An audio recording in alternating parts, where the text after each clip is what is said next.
یا ایھا الذین آمنوا کتب علیکم الصیام، اے اہل ایمان تم پر روزے فرض کر دیے گئے ہیں، کما کتب علی الذین من قبلکم لعلکم تتقون، جیسا کہ تم سے اگلی امتیں جو گزر چکی ہیں، جو تم سے پہلے گزر چکی ہیں، ان پر فرض کیے گئے تھے تاکہ تم تقوی کی روش اختیار کر سکو۔ رمضان شریف کی آلموسٹ آمد ہے 1441 ہجری میں، اور یہ اللہ کی طرف سے کرامت ہوئی ہے کہ شعبان کے آخری عشرے میں ہماری یہ آیات الحمدللہ رمضان المبارک سے ریلیٹڈ آئی ہیں۔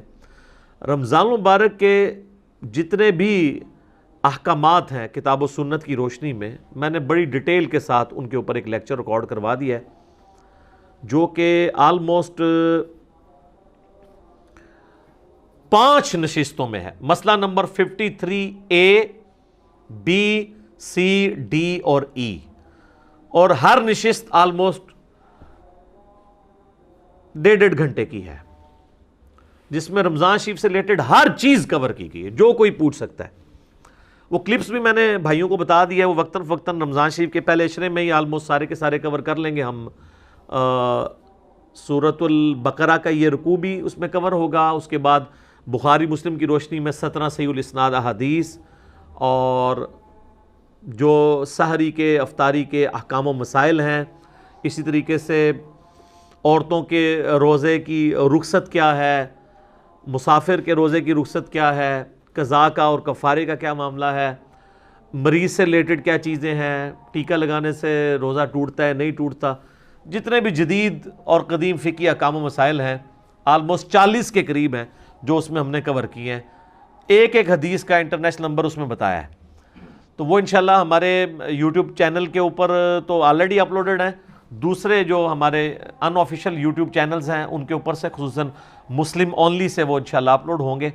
اور ہمارے فیس بک جو ہے انجینئر محمد علی مرزا، اس کے اوپر یہ انشاءاللہ تعالیٰ ساتھ ساتھ اپلوڈ ہوں گے۔ آپ کو واٹس ایپ گروپس میں بھی انشاءاللہ تعالیٰ وہ کلپس آنا شروع ہو جائیں گے انشاءاللہ تعالیٰ۔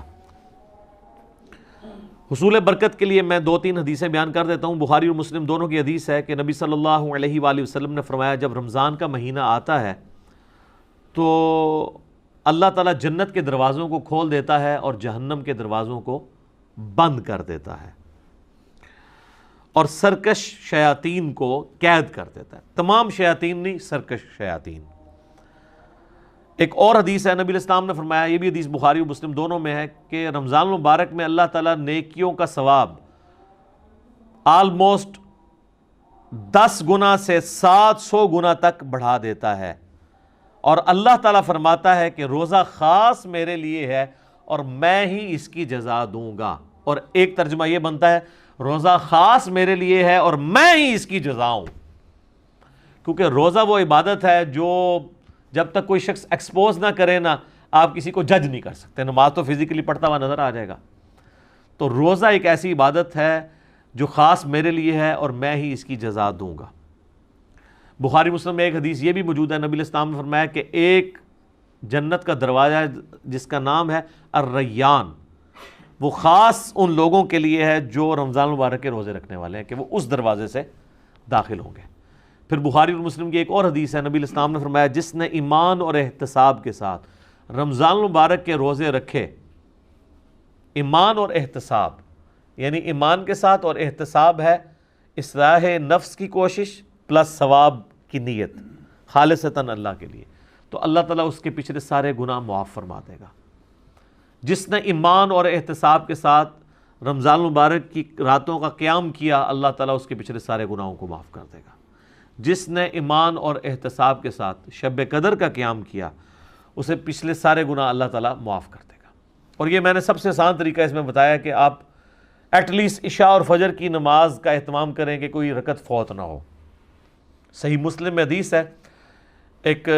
تابعی کہتے ہیں، میں مسجد میں بیٹھا تھا، مسجد نبوی کے اندر، حضرت عثمان غنی رضی اللہ تعالیٰ عنہ علیہ السلام کا دور تھا، تو مغرب کی نماز کے تھوڑی دیر بعد حضرت عثمان مسجد میں آ گئے، اور مجھے انہوں نے کہا کہ بیٹا، میں نے نبی علیہ السلام سے یہ خود سنا تھا کہ جو شخص عشاء کی نماز جماعت سے ادا کر لے گویا اس نے آدھی رات کا قیام کیا،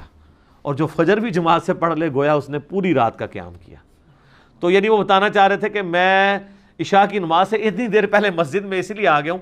تاکہ عشاء کی جماعت چھوٹے نہ. آج کل تو مشکل نہیں ہے کیونکہ ہم لوگ تو رات کو سوتے ہی 12 بجے کے بعد ہیں. ان زمانوں میں لوگ بڑے جلدی سو جاتے تھے, اسی لیے مغرب کے بعد سونے کی ممانعت بھی آئی ہے. پورے دن کی مزدوری, فجر کے وقت اٹھے ہوئے ہوتے تھے, عشاء اتنی مشکل ہو جاتی تھی. اسی لیے تو ہے بخاری مسلم میں کہ منافقین پہ 2 نمازیں بھاری ہیں, فجر اور عشاء کی. اور خصوصاً عشاء کے لیے بھی آیا بخاری مسلم میں کہ اگر یہ جان لیتے تو اپنے سرین کے بال گھسیٹتے ہوئے آتے ہیں مسجد کے اندر. اور فجر کے بارے میں سنن نسائی میں آیا کہ میرا دل کرتا ہے ان لوگوں کے گھروں کو آگ لگا دوں جو مسجد میں نماز نہیں پڑھتے, فجر کی نماز کے بارے میں بھی. اور بخاری مسلم میں یہ الفاظ جو ہیں وہ عشاء کی نماز کے بارے میں بھی آئے. تو آج کے زمانے میں آپ ذرا عشاء کو نہ قیاس کریں. آج کل تو عشاء سب سے آسان ہے ہماری نمازوں میں, کیونکہ ہماری جو روٹین ہے لائف کی وہ بدل چکی ہوئی ہے. اس لیے ہم اس تکلیف کا احساس نہیں کر سکتے جس سے صحابہ کرام گزرے ہیں.